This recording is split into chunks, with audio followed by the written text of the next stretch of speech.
All right, good evening, everyone, and thank you for joining us for tonight's town hall presenting on our affordable housing development plan.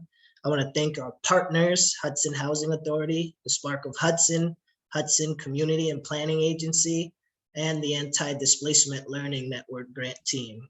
A special thanks to Hudson Valley Patterns for Progress. Over the past couple of years, we've taken a deep dive into housing needs in our community. The census confirmed what we already knew, is that we lost a huge part of our population. With the decrease in population over the past 5 years, we've seen a huge loss in vital services. No longer do we have access to a birthing center at our local hospital, and I can tell you firsthand the stress of having to travel over 40 minutes for prenatal care and for birth as well. During an already stressful time for families, we've had to see our schools consolidate, losing the one school building that is in walking distance to many of our families. As someone grew up here in Hudson, I've watched so many families become displaced due to rising rents and increased cost of living. This affecting all populations of our city, but also hitting our Black and Brown families at an extremely fast rate. I started my term trying to locate housing for families displaced due to a horrible fire on Allen Street. Some of the families we were able to find housing for, and some unfortunately were forced to leave the area. Even with services like Section 8, and the many initiatives implemented by housing activists like Hudson Catskill Housing Coalition, as well as my administration, it never equals out to be enough. This is evident in over 200 unused Section 8 vouchers and the over 2-year wait list for all of our housing complexes. We must protect the most vital part of our city, and that's its people. Tonight, you will hear how we will start to build back a sense of community. Everything presented tonight is just a recommendation. No further steps have been taken, and you will hear how you can become involved in this process as well.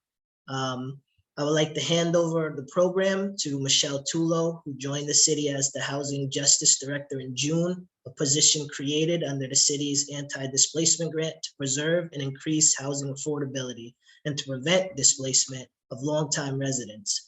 Michelle is a certified planner with a master's degree in urban planning. Before moving to Hudson, she worked in New Orleans to prevent residential and commercial gentrification and worked in municipalities across the South on their transportation planning and community development. She came to us highly recommended, and we are honored to have her as a part of the team.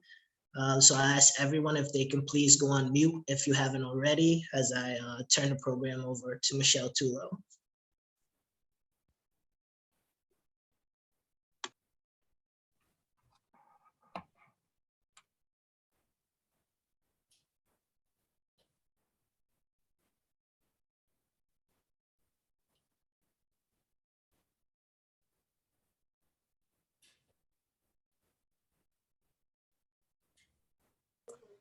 Michelle, it sounds like your audio is not working.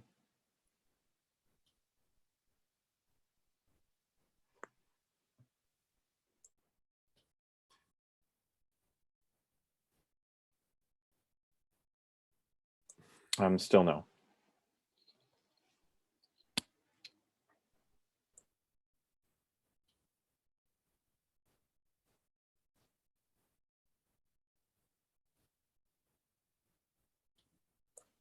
Nope. Uh-oh. Okay, sorry for the technical difficulties.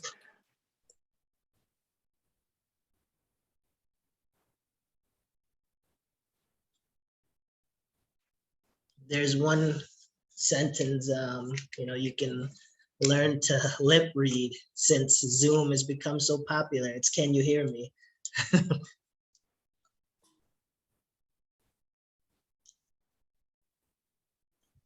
We still have no audio from you.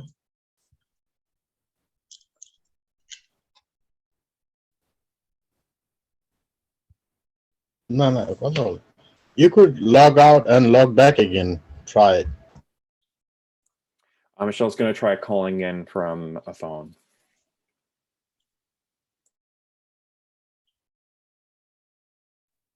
We apologize for the technical difficulties, but she will be with us shortly.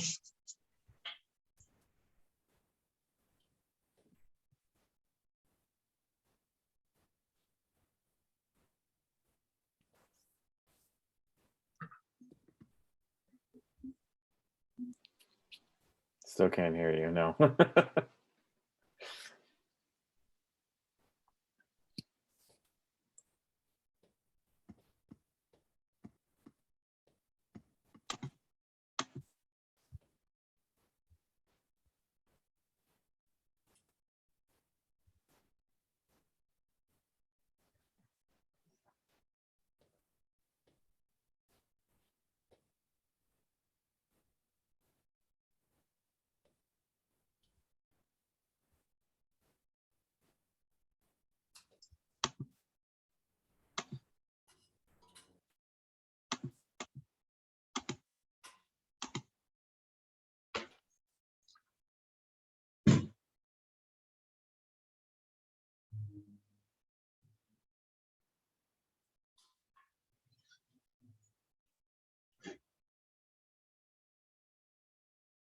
Okay, can you hear me now?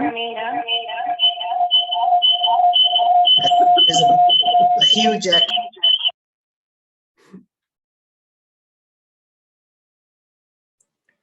So Michelle, you need to mute the sound coming from your computer, but use sound only on your phone. Okay, how's this? Yeah, that works. Perfect. Okay, okay. Thank you everybody for your patience. Let me try sharing my screen now. Let's see if we can handle that.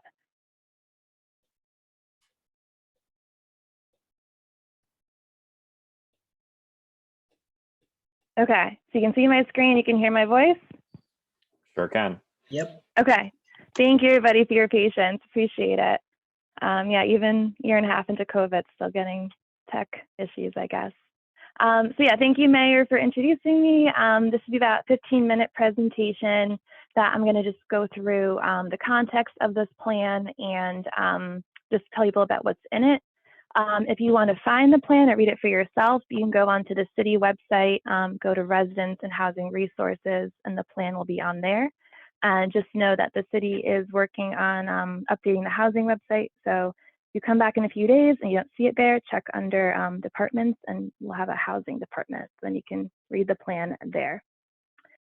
So like the mayor said, this plan, the Affordable Housing Development Plan, was made by Hudson Valley Pattern for Progress. They did a wonderful job, so big thanks to them. And we did in partnership with the groups the mayor already mentioned, all working together on this plan. To give a little context, we know there's been housing issues in Hudson for quite a while. So in 2017, the county did a housing needs assessment. This was really analyzing what are the housing needs and how to quantify them. And from there, the city made their strategic housing action plan in 2018. They said, okay, we know we have needs, now how do we fix them? So this plan identified 4 goals for the city. But then we needed to work on implementing those goals. Then we got our in-day displacement learning network grant in 2020 and 2021. So I'm hired under that grant and working on carrying out policies to prevent displacement. And one of those policies or ways to do that is to make more housing. So that's how we come to this plan in 2021. So we built off knowing what the needs are, knowing what our strategies are, and now how do we actually move forward with making more housing?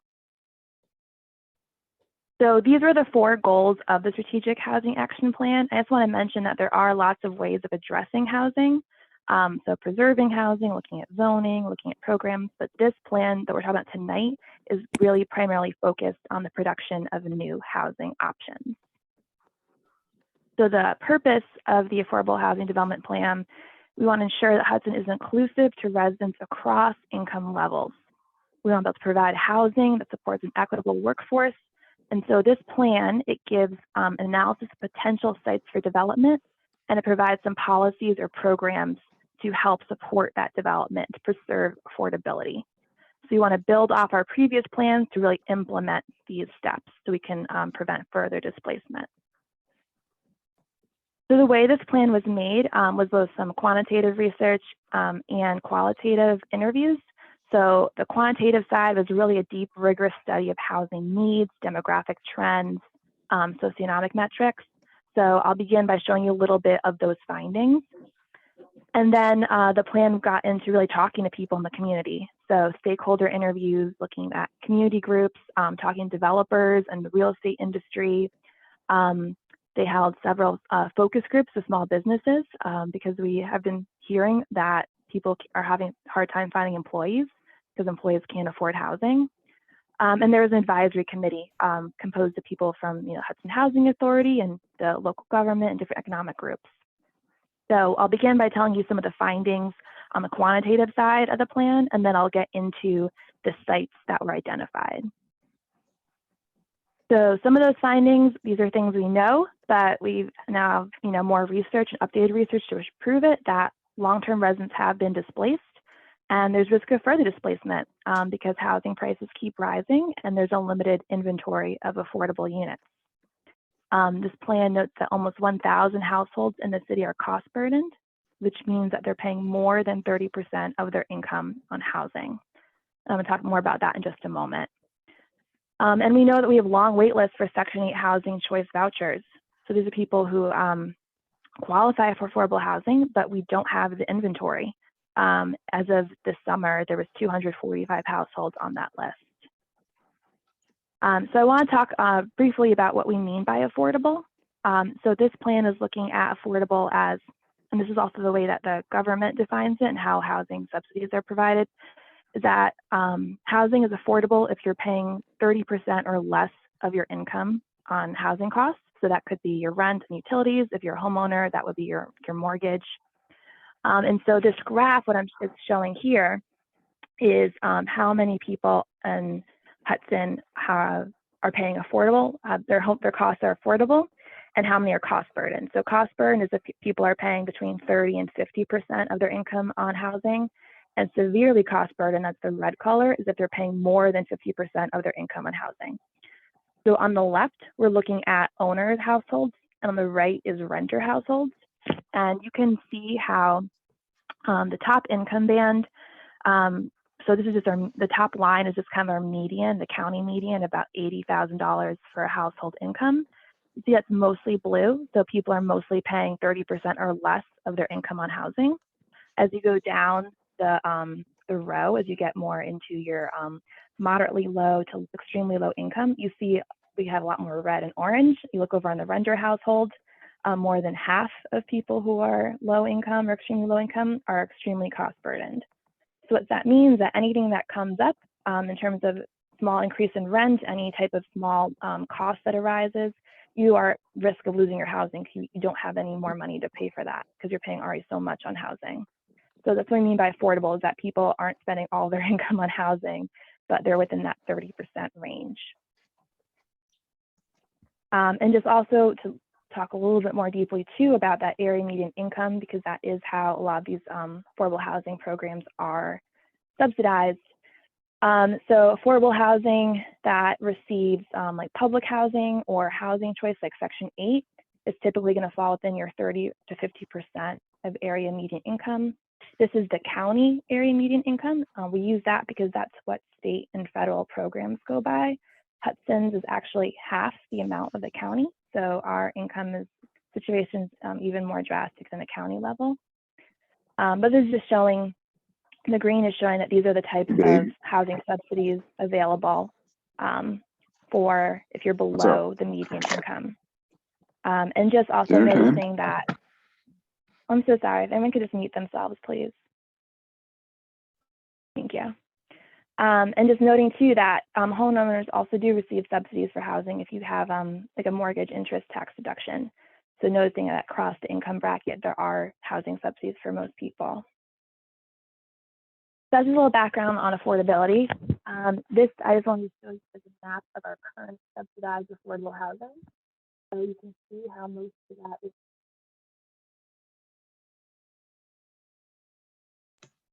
We're losing your audio, Michelle. Oh no. There you go. Can you hear me now? Yeah, we can hear you. Okay. Okay, so the plan identifies a couple strategies to increase housing. So it's looking at how to develop new housing and how to rehab abandoned or vacant properties. So the recommendations fall into two buckets. One is a short list of sites for development, and then the other is planning and policy recommendations. So the short list, basically the consultants looked at over 80 sites in the city, both public and privately owned sites, and they used 44 variables to select which of these sites are best suited for developing new housing. So on the right, I have a couple of the types of variables that they used to look at what's the best site. So thinking about who's the owner, what's the current land use, what environmental factors are here, how close are these areas to services, is there already infrastructure there? So things like that. And these are all the factors that were used to get to that, that final short list. So here is the short list of the sites that were identified as most ideal for development. Before I review those sites, I just want to kind of stress a couple of things. First is that these are just sites that are identified as being good places based on all those previous factors for development. They're potential sites. There are not, plans are not in the works for them. The city does not even own several of them. Just keep that in mind. This plan is a living document. So as market forces change, as development forces change, some of these sites might no longer be suitable for housing, and then other ones may appear. And just knowing that development occurs based on lots of different factors. So for example, what the market is asking for, finding the right developer, and also housing subsidies. So what type of financing is available. So that said, I'll name the sites quickly here, and then I'll show you them on a map. So we have several sites that are identified for multifamily housing rental. The two that are city-owned, one is at State Street and North 4th Street. The other one's at 604 Washington, which is across from the firehouse. And then there's a couple that are owned by, nonprofits or private owners like JLE. And then a couple of sites that would be ideal for home ownership. Several are owned by Galvin. Some are city-owned, like on Columbia Street. And here is a map of those sites. So two things to note. One is that you can see how compared to that first map we looked at, these sites are spread out throughout the city. So they're not all concentrated in one neighborhood, but now we have affordable housing throughout the city. The other thing is that some of these sites are already in development, so those are the white ones. So for example, Hudson Housing Authority is going to be going through a rehabilitation of bliss towers and the surrounding pieces. So that's already in development. That's something that we're going to really focus on. And we have the Depot project and the CAS site. When that sale goes through, there is a portion of that part of the downtown revitalization initiative that requires some mixed use of that site. So those are already in development, and then the gray are the ones that are on the short list. And the way the plan works is that it gives kind of like a profile of each of these sites, going through their characteristics and why they're good for development. And then it lays out a timeline because these take years to happen. And so ideally you kind of stagger them based on funding that's available and as development conditions change. So this is just kind of like an idea of how these could work out. So we'd get several hundred more units online over the course of the next few years. So that is what the plan provides in terms of actual sites for development. It also provides policy and planning recommendations that would support housing. I won't name all of these, but just some key ones are a housing rehabilitation program for houses that might be in disrepair, looking at zoning, how to update zoning, creating a community land trust. And something that's part of my role, and I'm a new addition to the city, is I do have the planning background, so I am able to help support the city in implementing these policies, such as we already are applying for grants for housing rehab program, already applying for grants to update the comp plan. So these are not just policy recommendations that are stay on the shelf, but we're actively pursuing all of these. So that said, just going on to what the next steps are now that we have this plan. On the policy and program side, like I said, we already have some plans and studies in the work and going after grants to execute some of those projects and supporting community partners who are already doing this work. We have a lot of people on the ground in the city who are already working on housing, and how can we, partner with them, support that. On the development side, the city will be putting out some requests for qualifications for experienced developers looking for housing development. So looking at that short list, Fourth and State is one of our priorities because the City Common Council has identified that as a site for affordable housing. And really continuing to support current projects such as the Hudson Housing Authority rehabilitation. And the Common Council has had discussions in their committees also about looking at community land trust possibilities. Something else I want to mention is that the city is working on a housing trust fund called the Hudson Housing Fund. So as part of the anti-displacement grant, it's $1 million grant. 2/3 of that is being used to seed a housing trust fund, which is it's a fund of money that's going to receive predictable funding. We have the seed funds, and it'll be used for different policy, housing programs in the future. So what we're doing right now is that we're going to begin a community outreach process to really hear from residents of the city, especially residents at risk of displacement, about what you want that money to be used for and how you want to be governed. So I just want to mention that we have a survey we'll be releasing within the next week. It'll be up for the next month or so. So we'll have that posted on the city website, put on social media. So please keep an eye out for it, take it, share it with your community. And we're going to have an open house on December 8th at the library from 5:30 to 7. So we're going to have a bunch of different stations to tell you about what the housing fund is, what it can do, and to get your input on how you want this fund to be used. And then one last plug for housing events. So also, if you're thinking about all this development that might be coming and concerned about, or I guess interested in how this interplays with the environment, we're also going to be having a workshop in 1 week on December 1st about the environmental review process, so that we're being conscious as we go through, as we add housing units and development, how to also do this in an environmentally sustainable way. So if you want to learn about how you can be involved in the environmental review process, you can come check that out. So I'm going to stop my screen share for now. That's my presentation, and I'm going to pass it back to the mayor. Thank you, Michelle. I'll get us started with some general questions that we've kind of received a lot of after the housing talk. If anyone has questions, please use the hand raise function, and we will get to you in the order that it's received. So the first question is one that's been typically a Hudson tradition, and that's, what is the city doing so that this plan doesn't just sit on the shelf? Yeah, so a few things.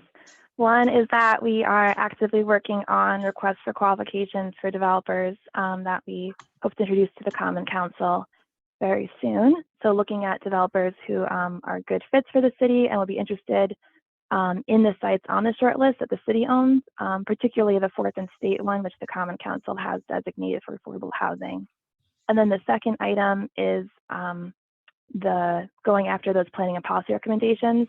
So like I said, we're already applying for a CDBG grant for a homeowner rehabilitation program. We are applying for grants for our comp plan. We're looking at how to rezone. So that would allow for, rezoning would allow for the more non-traditional types of housing perhaps, or housing units, more flexibility in that. And also looking at, the housing trust fund, the Hudson Housing Fund is going to allow for this new flexible source of money to plug into projects and programs we haven't been able to in the past. Awesome. What opportunities are there for home ownership?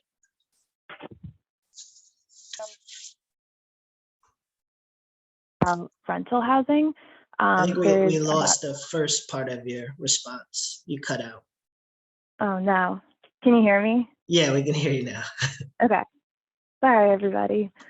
So this plan is not just rental housing. It identifies 6 sites that would be good for home ownership opportunities. The pro of that is that home ownership is usually quicker to finance and to construct. There's less space available because they tend to have larger footprints than rental housing. So we're looking at possibly 13 home ownership opportunities from this plan. But additionally, the city is looking into community land trust options, which would also allow for the production of new home ownership opportunities. Awesome. Does this help people who don't have Section 8 or are not low income but still can't afford rent? Yes. So there's going to be like a mix of financing sources for these different rental projects. So different developers would go after different types of financing, and some are going to prioritize Section 8 vouchers, but most of these will allow for a mix of incomes that would include that 80% of median income, and some, so for some might also have a cap so that they're going to be like fair market rent, but they wouldn't go above, say, 120% of area median income. Right now, like our fair market rent is way below like what median rents have been. And so trying to keep rents, if they are mixed income, from not being luxury rent, but still being that at that median level, so that it's going to be a range of extremely low, low income, moderately low, and some median income. Awesome. Once again, if you have a question, feel free to use the hand raise function, and we will get to you. Michelle, how will the city choose which sites to develop next? So on the list are better candidates than others. For example, the ones that are city owned are going to be easier because we already have access to them. And some, like 4th and State, is already been identified. So we're going to go after sites that are more appropriate for housing, that are kind of more like easier, lower hanging fruit. And also finding what developers, if we have good developers coming to the table with ideas and they're interested in sites and they have the financing, to looking to pair with them on those. And it'll also be kind of as different things in the city happen, right? As other developments may come online or may not, like private developments, that will also influence what the market needs and what we might go after. It doesn't look like we have any more questions, but Michelle, if you want to tell people where they can find the full plan, as well as any other housing information that you have coming up. Sure. Let me see if I can put a link in the chat for you guys.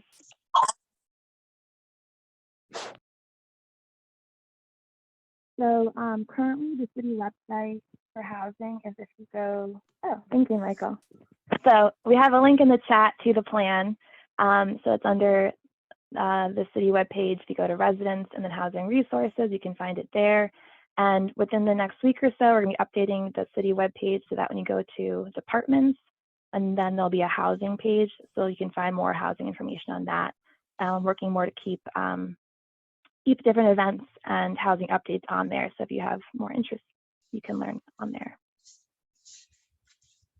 And my email, by the way, is housing@cityofhudson.org in case anyone has any other questions. Claire, I believe you have a question. Yeah, don't mind my kids screaming in the background.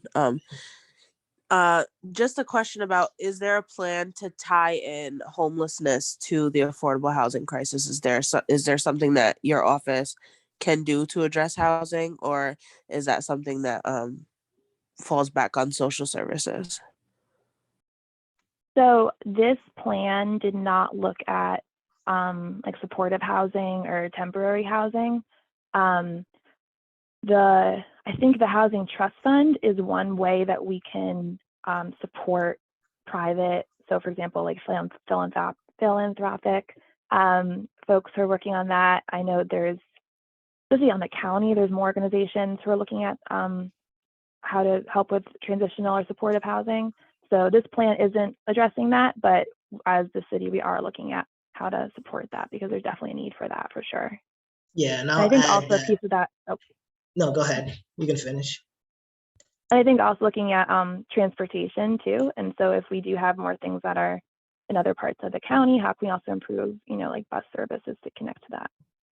Sorry, Mayor. Yeah, and I'll add that on our task force, our wellness task force, is part of our police reform package. We are looking to address homelessness. We're looking to have a 30-bed facility, right outside of Hudson.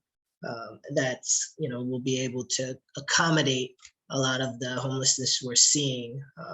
This is a far better ideal than having people in hotels, which is the current kind of plan. And this will also include wraparound services for those dealing with mental health difficulties as well as substance use. So there'll be more on that process. Right now, we're on our kind of action planning phase.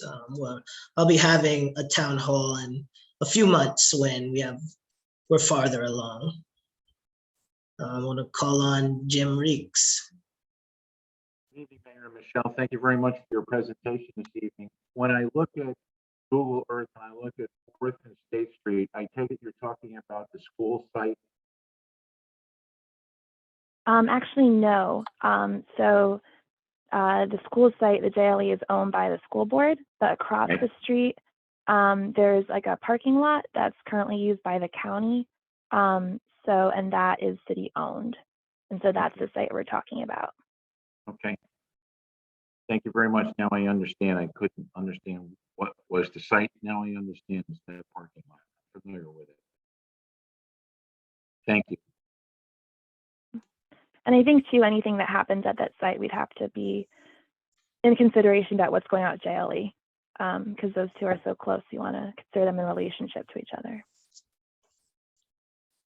Supervisor Komitas, did you have something you wanted to add? Yeah, I mean, I was just going to add kind of what you were talking about with the housing for people who are unhoused. I mean, I guess to add to that, part of those challenges is that because we have such an affordable housing crisis, that it makes people way more vulnerable to be homeless.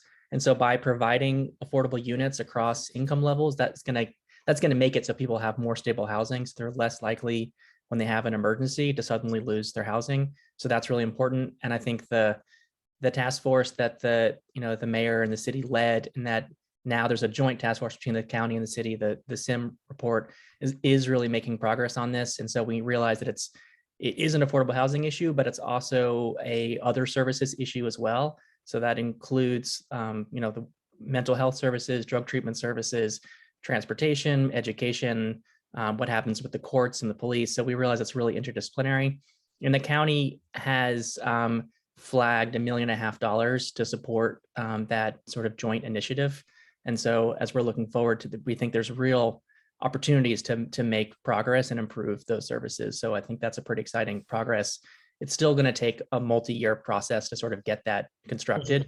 But I think what we're seeing in this past year, we're seeing like a real ramping up of commitment to address these issues that hasn't been made in the past 10 years. So I think that's exciting. And I think there is a real acknowledgement at both the county and city level that these issues are vitally important for our residents. So I think those are good steps.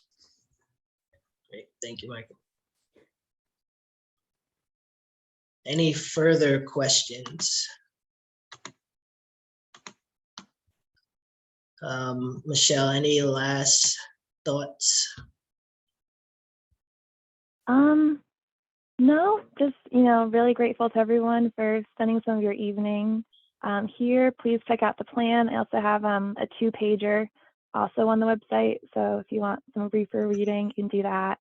And again, it's not just about developing a couple of sites, it's about all these policies working together. So also want to again mention that Housing Trust Fund is going to be a really exciting way for us to support these new developments.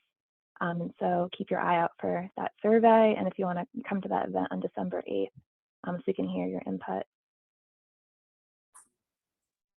Great, thank you so much, Michelle. Thank you for everyone for attending tonight. Please feel free to reach out to us for further information. The full plan is on the city website, and if you would like to become more involved, feel free to reach out to us. So everyone have an amazing evening and a great holiday, and stay safe. Thank you, Mayor. Thank you. Happy Thanksgiving. Thank you. Thanks.